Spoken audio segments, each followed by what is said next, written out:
Shalom. I noticed that this generation has a really short attention span. Therefore, I'm going to try to be as effective and concise as possible. However, I will not dumb down my mind for you. Because I'm making shorter videos, I'm going to try to make them more often.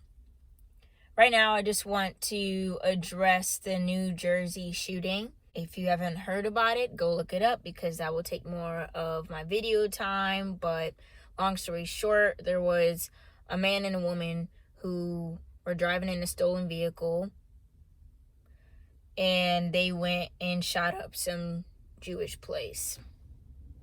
Okay?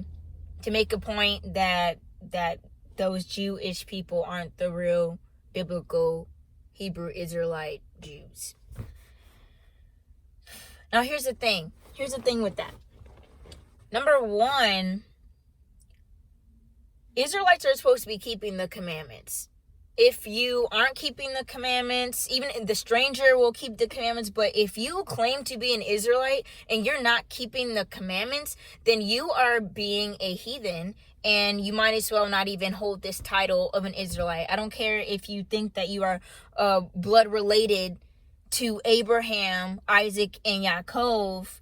If you are not keeping the commandments, you are not being Israel. For you to be calling yourself Israel, then you are also breaking the 8th commandment by stealing, and then you're trying to shoot people up, probably to kill them, which would be breaking the 6th commandment.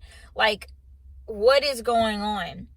The other thing is, if you read the Torah, you would see that the Father says that he fights for us. He is the one who fights our battles. Even in, just off the top of my head, I know it's mentioned in Devarim chapter 3:22, and I'll read it. You shall not fear them, for it is the Most High, your Elohim, who fights for you. The Most High always has a set, appointed time for us to go to battle, and he prepares us. He sends out leaders to guide us, to lead us in battle. But once we start a battle or a fight without our power, which means Elohim, and I'm talking about the Most High power, the Most High Elohim, then we are going to lose.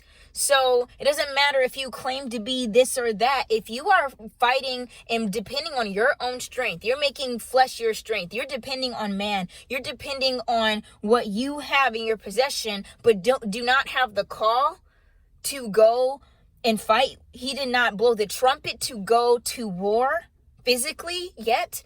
So for you to do this on your own strength you're putting a curse on you. You don't believe me? Let's go to Jeremiah 17:5.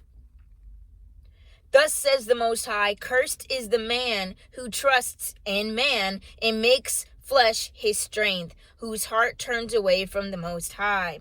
So if you are trusting in yourself, you're trusting in your own flesh, you're trusting in your camp leaders, you're trusting in your pastors, your bishops, your apostles, your shepherds, whatever, whether you're talking about Israelite positions or Roman Catholic positions, I just named all of them right there. Here's the thing. When you are doing that, when you're trusting the internet and all this stuff, and you're not leaning on the Most High strength, you are putting a curse upon yourself.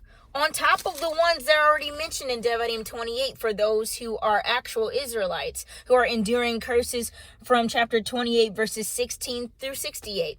So the thing is, my point is of this video, stop fighting without your power. Live righteously. The whole duty of man is to fear the Most High and keep his commandments. Go and look at Ecclesiastes 12:13. But we're getting to a point where people are going to have to start setting themselves apart from one another, because the Father sees what is going on. And for those who are trying to trust in man and to rely on their idol and rely on their leaders who are also in idolatry, you guys are going to perish. You're already cursing yourself. Well, the Most High is cursing you. With all that in mind, I just ask Israel, please, the righteous Israel, if you're hearing me, if you hear anything that I'm saying to you right now, please just stay humble and wait. We can't be going to war right now when we aren't even keeping his commandments. If we aren't keeping his commandments, the Father is not with us. He might be with individuals, and you might see him with individual walks and his hand on individuals. However, as a nation, I'm telling you right now, he is not with us. He is not with us because we aren't following his Torah.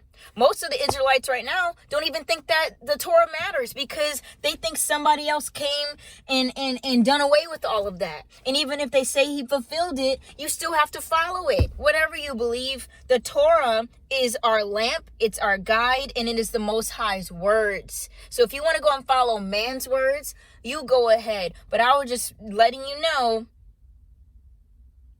that y'all trying to shoot up places, ninjas out here trying to look all tough and hard, the Most High will humble you because there's no one greater than him, and he is our actual power. So remember, the Most High fights your battles, but you need to keep your part of the bargain. You need to keep your side of the covenant because Yahuwah is faithful and he is just, and whatever happens, happens. Period.